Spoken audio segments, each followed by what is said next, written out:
Right now మనమైతే Chinnaswamy stadium దగ్గర అయితే ఉన్నాం. చిన్నస్వామి ఆర్సీబీ అడ్డా. ఇది కేవలం స్టేడియం మాత్రమే కాదు, ఆర్సీబీ ఫ్యాన్స్ యొక్క హార్ట్ బీట్. ప్రపంచంలో ఎన్ని స్టేడియంస్ ఉన్నా క్రికెట్ అభిమానులందరికీ గుర్తుండే పేరు ఈ చిన్నస్వామి.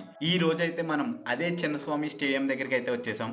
ఈ వీడియోలో చిన్నస్వామి స్టేడియం యొక్క ఫుల్ డీటెయిల్స్, మొత్తం ఎన్ని గేట్స్ ఉంటాయి, అలాగే మ్యాచ్ టైంలో ఫ్యాన్స్ సందడి మొత్తం అయితే కవర్ చేసాం.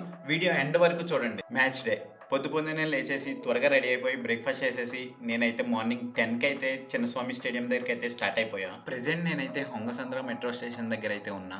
మెట్రోలో చిన్నస్వామి స్టేడియం దగ్గరికి వెళ్ళాలనుకునే వాళ్ళకి నియరెస్ట్ మెట్రో స్టేషన్ వచ్చేసి కబ్బన్ పార్క్. హొంగసంద్ర నుంచి కబ్బన్ పార్క్ వెళ్ళడానికి అయితే టోటల్ 3 ట్రైన్స్ అయితే చేంజ్ అవ్వాలి. హొంగసంద్ర నుంచి ఆర్వీ రోడ్కి అయితే yellow line and RV road నుంచి మెజెస్టిక్ అయితే గ్రీన్ లైన్ లో వెళ్ళి అక్కడి నుంచి మెజెస్టిక్ నుంచి కబ్బన్ పార్క్ అయితే పర్పుల్ లైన్ లో వెళ్ళాలి. ఇంకా నాకైతే హొంగసంద్ర నుంచి కబ్బన్ పార్క్ అయితే టికెట్ కాస్ట్ వచ్చేసి 70 రూపీస్ అయితే పడింది. ఇంకా నేనైతే కబ్బన్ పార్క్ స్టేషన్ లో అయితే దిగిపోయి ఇంక బయటకి అయితే వచ్చేసా.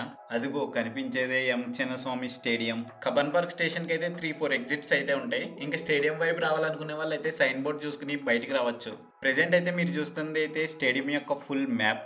క్లియర్ గా గేట్స్ అండ్ స్టాండ్స్ తో పాటు రోడ్ యొక్క జంక్షన్ డీటెయిల్స్ అయితే ఇచ్చారు. ప్రెసెంట్ మనం అయితే మెట్రో స్టేషన్ జంక్షన్ దగ్గర అయితే ఉన్నాం.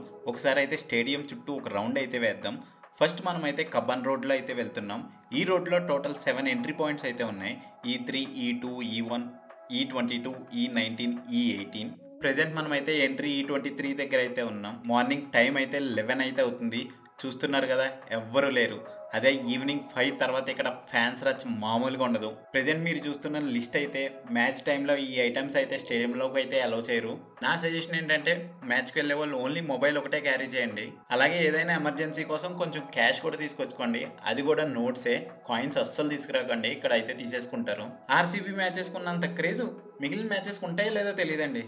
ఎందుకంటే టికెట్స్ రిలీజ్ చేసిన 5 మినిట్స్లోనే వెంటనే అయిపోయినాయి. అందులో ఇంకో హైలైట్ థింగ్ ఏంటంటే మ్యాచ్ టికెట్ ప్రైస్ వచ్చేసి 3750. నేను చెప్పిన టికెట్ కాస్ట్ 3750 రూపీస్ వచ్చేసి లీస్ట్ కాస్ట్. అలాగే 3750 దగ్గర స్టార్ట్ అయ్యి 50,000 వరకు డిఫరెంట్ లెవెల్స్ ఆఫ్ టికెట్స్ అయితే ఉన్నాయి. యాక్చువల్గా నేను ఒక టికెట్ అయితే కొనుక్కుని ఫుల్ వ్లాగ్ అయితే చేద్దాం అనుకున్నా, కానీ స్టార్టింగ్ ప్రైజే 3750 అన్నారు. ఇంకా కామ్ అయిపోయా. అలాగే ఎవరైనా బై మిస్టేక్ స్టేడియం లోపలికి అలౌ చేయని ఐటమ్స్ తీసుకొస్తే ఎంట్రీ E17 దగ్గర అయితే ఒక క్లాక్ రూమ్ అయితే అరేంజ్ చేశారు. ఇంకా స్లోగా అయితే క్రౌడ్ అయితే రావడం స్టార్ట్ చేశారు. అలాగే స్లోగా టీ షర్ట్స్, క్యాప్స్ అయితే సేల్ చేయడం కూడా స్టార్ట్ చేశారు ఇక్కడ. యాక్చువల్గా ఈ స్టేడియం కన్స్ట్రక్షన్ అయితే 1970లో అయితే స్టార్ట్ చేశారు. అలాగే ఈ స్టేడియంలో ఫస్ట్ క్లాస్ మ్యాచ్ వచ్చేసి 1972-73 సీజన్లో అయితే జరిగింది. ఇంకా ఈ చిన్నస్వామి స్టేడియంలో అయితే ఫస్ట్ టెస్ట్ వచ్చేసి 74-75లో అయితే వెస్టిండీస్ వర్సెస్ ఇండియా మధ్య అయితే జరిగింది. ఇంకా నేనైతే నడుచుకుంటూ కబ్బన్ రోడ్, BRV జంక్షన్, అలాగే లింక్ రోడ్ అయితే క్రాస్ చేసి క్వీన్ సర్కిల్ దగ్గరికి అయితే వచ్చేసా. లాస్ట్ టైం నేనైతే ఉమెన్స్ IPLకి అయితే వెళ్ళా. అప్పుడైతే టికెట్ కాస్ట్ వచ్చేసి జస్ట్ 300 రూపీస్. లాస్ట్ టైం నేనైతే మ్యాచ్కి వచ్చినప్పుడు అయితే ఈ ఏరియాలోనే నా బైక్ పార్కింగ్ అయితే చేశా. బట్ స్టాంపేడ్ అయ్యాక స్టేడియం దగ్గర అయితే చాలా రూల్స్ అయితే ఎక్కువ పెట్టారు సేఫ్టీ కోసం. ప్రెసెంట్ మనం అయితే చిన్నస్వామి స్టేడియం యొక్క మెయిన్ ఎంట్రన్స్ దగ్గరికి అయితే వచ్చేసాం. ఎన్నో రికార్డులు ఈ స్టేడియం సొంతం. యాక్చువల్గా ఈ stadium own by Karnataka government, but operate చేసేది కర్ణాటక స్టేట్ క్రికెట్ అసోసియేషన్. యాక్చువల్గా ఈ స్టేడియంని అయితే Karnataka state cricket association stadium అని పిలిచేవారంట. తర్వాత అయితే చిన్నస్వామి స్టేడియంగా అయితే చేంజ్ చేశారు. అసలు మనం చిన్నస్వామి స్టేడియం అంటూ ఉంటాం. అసలు ఈ చిన్నస్వామి గారు ఎవరు? ఈ చిన్నస్వామి గారు ఒక లాయర్ ఫ్రమ్ మాండ్యా. అలాగే ఈయన founding member of Mysore cricket association కూడా. ఇంకా ఈయనైతే 4 దశాబ్దాలు కర్ణాటక స్టేట్ క్రికెట్ అసోసియేషన్ సేవలు చేశారు. అలాగే మన BCCI ప్రెసిడెంట్ కూడా చేశారు 1977 నుంచి 1980 వరకు. అందుకే అనుకుంటా ఈ స్టేడియం నేమ్ వచ్చేసి చిన్నస్వామి స్టేడియం గా పేరు పెట్టారు. ఇంకో విషయం ఏంటంటే ఈ స్టేడియంకి మొత్తానికి కావాల్సిన ఎలక్ట్రిసిటీ జనరేట్ అయ్యేది సోలార్ ఎనర్జీతోనే. సోలార్ ప్యానెల్స్తో బల్క్లో అయితే ఎలక్ట్రిసిటీ అయితే జనరేట్ చేసి మొత్తం స్టేడియంకి కావాల్సిన ఎలక్ట్రిసిటీ అయితే సోలార్ ఎనర్జీతోనే సప్లై చేస్తున్నారు. వరల్డ్ మొత్తంలోనే ఫస్ట్ స్టేడియం సోలార్తో జనరేట్ చేసిన ఎలక్ట్రిసిటీతో స్టేడియం మొత్తం రన్ అవుతుందంటే ఈ చిన్నస్వామి స్టేడియంనే. అలాగే ఫస్ట్ ఫ్లడ్ లైట్స్ వచ్చేసి 1996లో అయితే ఇన్స్టాల్ చేశారు. అండర్ లైట్స్లో ఫస్ట్ మ్యాచ్ వచ్చేసి 1996లోనే world cup quarter finals India versus Pakistan అయితే జరిగింది. ఆబ్వియస్గా మన ఇండియానే గెలిచింది కూడా. ప్రెసెంట్ టైం అయితే ఆఫ్టర్నూన్ 12 అయితే అవుతుంది. మ్యాచ్ వచ్చేసి 7:30కి. బట్ చాలామంది ఫ్యాన్స్ అయితే రావడం అయితే స్టార్ట్ చేశారు. ఫన్నీ పార్ట్ ఏంటంటే ఇక్కడైతే నన్ను చాలా మంది ఎక్స్ట్రా టికెట్ ఉందా అని అడుగుతున్నారు. ఆ టికెట్ లేకే స్టేడియం బయట వ్లాగ్ చేసుకుంటున్నానని తెలియదు వాళ్ళకి. ఎవరైనా స్పాన్సర్స్ మనకి ఒక టికెట్ ఇస్తే బాగుండు. అమ్మయ్య, మనమైతే స్టేడియం చుట్టూ ఒక రౌండ్ అయితే తిరగడం జరిగింది. చూసారు కదా, మనం మార్నింగ్ 10కి వచ్చినప్పుడు అయితే ఎవ్వరు లేరు. ఇప్పుడు చూడండి చాలా మంది వచ్చేసారు. ఇక్కడైతే ఫుల్ ఆర్సీబీ టీ షర్ట్స్ అయితే కొనుక్కుంటున్నారు. అలాగే మీడియా వాళ్ళు కూడా వచ్చేసారు. ఇంకా మళ్ళీ ఇంటికి వెళ్తే రావడం పెద్ద పని అని ఇంకా దగ్గరలోనే లంచ్ చేసేసి ఈవినింగ్ వరకు వెయిట్ చేసి ఆర్సీబీ ఫ్యాన్స్ యొక్క హడావుడి స్టేడియం బయట నుంచి తనివి తీరా చూసేసి ఇంటికి పోదామని డిసైడ్ అయ్యా. మీలో ఎంతమంది స్టేడియంలో మ్యాచెస్ చూడడానికి వెళ్ళారో కింద కమెంట్లో షేర్ చేయండి. ప్రజెంట్ టైం వచ్చేసి 6:30 అయితే అవుతుంది. ఇంకా చాలామంది అయితే గ్యాదర్ అవుతున్నారు. 90% పీపుల్ అయితే స్టేడియం లోపలికి అయితే వెళ్ళిపోయారు. ప్రజెంట్ అయితే టాస్ టైం అయితే అయిపోయింది 7 o'clock. బట్ బయట అయితే చాలామంది ఉన్నారు. ఇందులో చాలామంది టికెట్ పట్టుకుని వాళ్ళ ఎంట్రీ గేట్ కోసం వెతుకుతున్నారు. కొంతమంది అయితే ఎవరైనా బ్లాక్లో టికెట్స్ అమ్మితే కొనుక్కుని వెళ్దామని చూస్తున్నారు.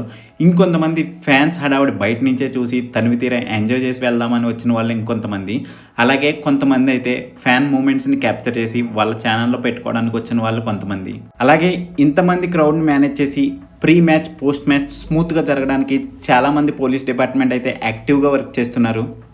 ఈ ఐపీఎల్ 2026 ఆర్సీబీ మ్యాచెస్ వచ్చేసి as per recent schedule total 5 matches అయితే హోమ్ గ్రౌండ్ బెంగళూరులో జరుగుతాయి.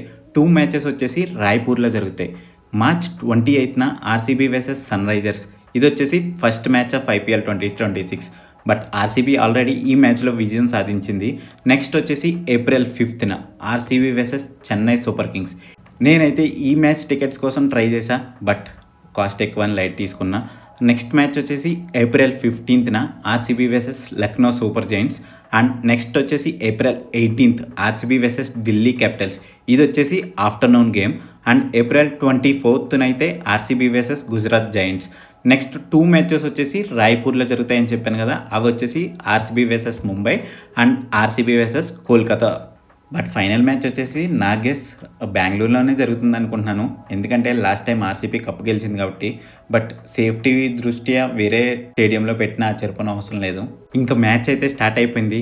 బయట చాలామంది ఫ్యాన్స్ అయితే స్టేడియంని బయట నుంచి చూస్తూ వాళ్ళ మొబైల్లో మ్యాచ్ అయితే చూస్తున్నారు. అహ్మదాబాద్ లాంటి పెద్ద పెద్ద స్టేడియంలో బెంగళూరులో ఉంటే ఎంత బాగుండో కదా. ఫారినర్స్ కూడా ఐపీఎల్ చూడడానికి వస్తున్నారంటే ఐపీఎల్ క్రేజ్ చూసారా, మామూలుగా లేదు. మేబీ ఐపీఎల్లో ఆడే ఫారెన్ ప్లేయర్స్ రిలేటివ్స్ అయ్యి ఉంటుంది. బట్ వాళ్ళలో ఒకరు వేసుకున్న టీషర్ట్ జెర్సీ నెంబర్ వచ్చేసి 18. అంతకు మించి ఇంకెక్కువ చెప్పనవసరం లేదు. అలాగే ఈ చిన్నస్వామి స్టేడియం కెపాసిటీ వచ్చేసి టోటల్ 40,000 సీట్స్. ఇక్కడ గ్రౌండ్ కూడా చాలా చిన్నది. అలాగే పిచ్ కూడా బ్యాటింగ్ ఫ్రెండ్లీ. సో ఇంకా మీకు చెప్పనవసరం లేదు ఇక్కడ స్కోర్లు ఎలా ఉంటాయో. ఇక్కడ T20లో అయితే 200 స్కోర్ని అవలీలగా చేసేస్తారు. ఈ స్టేడియంలో రికార్డ్స్ మొత్తం మామూలుగా ఉండదని చెప్పాను కదా. ఇక్కడ హైయెస్ట్ వన్డే ఇంటర్నేషనల్ స్కోర్ వచ్చేసి 410 India versus Netherland. Highest individual score వచ్చేసి 209 scored by Rohit Sharma. And ఇంకా ఐపీఎల్ సంగతికి వచ్చేస్తే హైయెస్ట్ టోటల్ వచ్చేసి 287 ఎస్ఆర్హెచ్ వర్సెస్ ఆర్సీబీ 2024లో. అలాగే ఐపీఎల్లో హైయెస్ట్ ఇండివిజువల్ స్కోర్ ఈ స్టేడియంలో వచ్చేసి క్రిస్ గేల్ 175 66 బాల్స్లో ఆర్సీబీ వర్సెస్ పూణే మీద. అలాగే ఈ స్టేడియంలో ఒక T20 మ్యాచ్లో అయితే డబుల్ సూపర్ ఓవర్ అయితే జరిగింది. అది ఇండియా వర్సెస్ ఆఫ్ఘనిస్తాన్. అందులో అయితే రోహిత్ శర్మ అయితే సెంచరీ కూడా చేశాడు. ఈ మ్యాచ్ వచ్చేసి longest T20 match in world. అదండి చిన్నస్వామి యొక్క ఫుల్ డీటెయిల్స్. చూశారు కదా, ఈ వీడియో మీకు నచ్చింది అనుకుంటున్నాను. అలాగే ఆర్సీబీ ఫ్యాన్స్ ఈ వీడియోని కొంచెం ఫుల్ హైప్ చేసి ఫుల్ వైరల్ అయితే చేసేయండి. ఎందుకంటే మనదైతే కొత్త ఛానల్, ఎక్కువ మంది సబ్స్క్రైబర్స్ వచ్చే ఛాన్స్ అయితే ఉంది. ఈ ఐపీఎల్ 2026 ఏ టీం విన్ అవుతుంది అనుకుంటున్నారో కింద కమెంట్లో షేర్ చేయండి. ఇంక ఈ వీడియోకి ఒక లైక్ చేసి మీ ఫ్రెండ్స్ అండ్ ఫ్యామిలీకి అయితే షేర్ చేయండి. ఇంకా మన ఛానల్ ఎవరైనా సబ్స్క్రైబ్ చేసుకోకపోతే సబ్స్క్రైబ్ చేసుకోండి.